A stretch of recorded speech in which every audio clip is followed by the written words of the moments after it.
Well, I grew up 4 blocks from St. Joe's, so don't hurt me for that one. But that's what got it started. I mean, I was literally in walking distance from watching men's players like Bo Kimball and Hank Gathers, sitting with Mountain, actually watching Loyola Marymount when they came through Philly, to watching people like Cindy Griffin, the head coach at St. Joe's, playing, Dale Hodges, goes way back. So I was lucky enough to be 4 blocks away from a lot of history. Well, when Mountain and I were in high school, when we did our other respective sports, we helped out with our high school girls basketball team, being managers, and that got the juices flowing when we were 14, 15 years old. And being in coaches' meetings, prep meetings, helping the kids out, become better kids on the court, you know, whether it be rebounding for them, what have you, that really got the juices flowing. So started at an early age. You know, I was 18 years old playing Division II college football, running track and running my own AAU program at 18. There weren't many kids doing that. So I was totally committed to being a coach at the collegiate level or professional level, whatever is going to take me in some capacity. And here I am today. Right. So I was became the running backs coach for the football team at Widener and still coaching my AAU team. And then when I was in 2000, my boss said to me, who is now the head football coach at Westchester, said, I want you to take over the women's program and get it off the ground. I said, well, you don't have to ask me twice. So I certainly had to be the only person in college coaching football as the running backs coach and doing all the prep. And then now here comes basketball season, October 15th, being the head coach for the women's basketball team at Widener.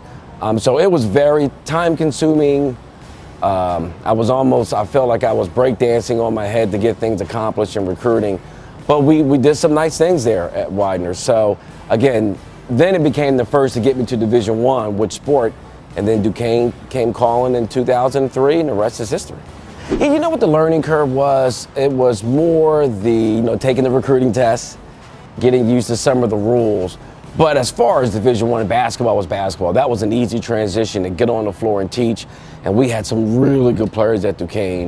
With my first pro coaching, Candy Futrell, who was drafted by the Connecticut Sun after her senior year, so that was fun.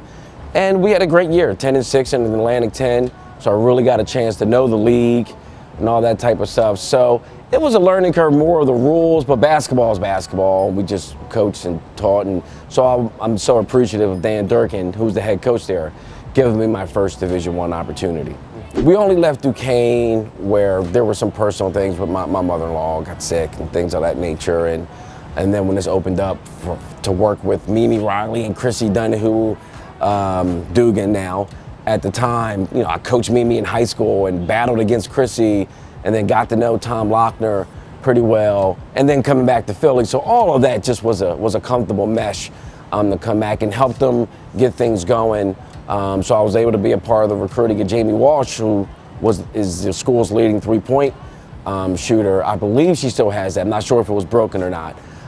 So that was fun. And then that got me going back in Philly.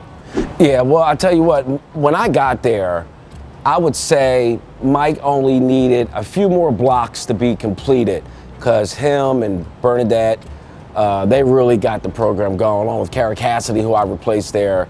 They put, I was there maybe to give a few more basketball questions and answers to them to help them get over the hump a little bit. That was my part.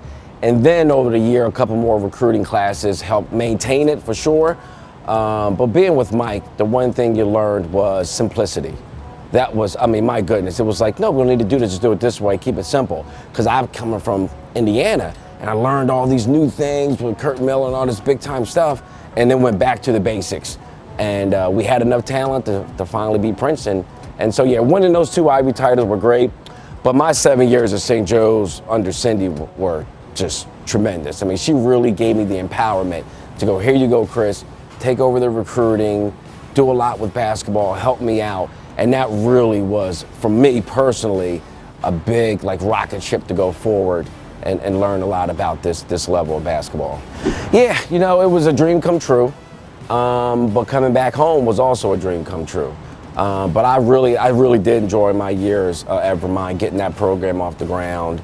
It was something where I learned all the behind the scenes, even though I did that as a Division III head coach, but now you're managing just a little bit more money at a Division I level, so that was good. These are things that I can bring here to help Mountain out as his first time Division I head coach, to give him some clues and some tips and whatnot behind the scenes running a Division I program. So I think that's also a good mesh for him and I to be together here. Yeah, I tell you what, that's probably the best phrase for it, to come full circle for us to be working here together.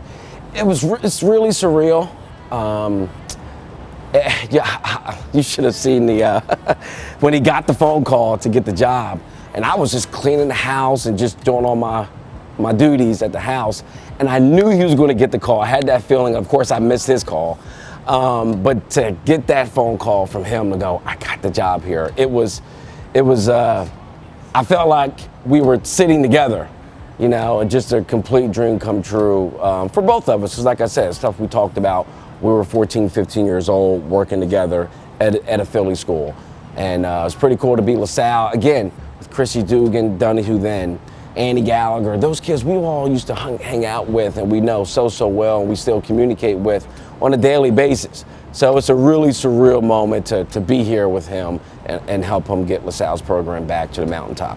Well, I always tell people we're going to be the Joe Mulaney and Harry Perretta of the next two. So that's our goal, to do those things that those two did, and that's what we're trying to do here.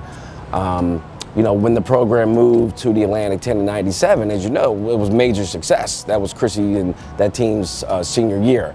So can we get those type of kids to get back to that? And the answer is yes. Is it going to be a little bit of a process? Well, for sure it is. But we feel pretty confident and comfortable with the support that we have here that we can get there.